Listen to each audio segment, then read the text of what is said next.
በአጋጣሚ ግን የሆነ ስህተት ሰራባቸው። በዚያ ነገር በጣም ተጸጸተ። በቃ ይቅርታ አስቀይሜሃለሁ፣ በቃ ተጸጽቻለሁ በዚያ ስራ ያለ ይህ ሰው ይቅር በሉት። ነገር ግን አንዳንድ ሰው ይበድላችኋል። ይቅርታ ትልተው ይቅርታ መጥተው ይጠይቃችኋል፣ ታደርጉለታላችሁ። ምንም አይመስለው የሚያ ነገር ድጋሚ መጥቶ ያን ጥፋት በእናንተ ላይ ያደርጋል። አሁንም ይቅርታ ታደርጉለታላችሁ። ቦታቻለ እየደጋገመ ያስቀይማችኋል። ይሄ ሰው አያችሁ፣ ይሄ ሰውዬ ይቅርታ ይለኛል ድጋሚ ባስቀይመው የሚል በልብ ውስጥ ስላለ ያንተ ይቅርታ ማድረግ ለእርሱ አልገስጸውም፣ አልመከረውም፣ እንዲቆጠብ አላደረገውም። እንዳውም ይቅርታ ማድረግ ያለብህ በተደጋጋሚ ኃጢአት እንዲያደርግ አንተን እንዲበድል ብዙም በር እየከፈትክለት ነው። እየተጎዳ ነው ይሄ ሰው።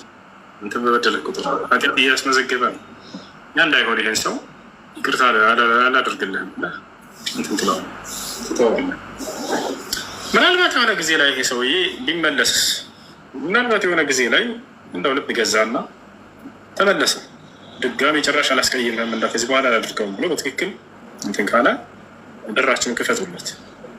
ግን እናንተን በተደጋጋሚ እያስቀየመ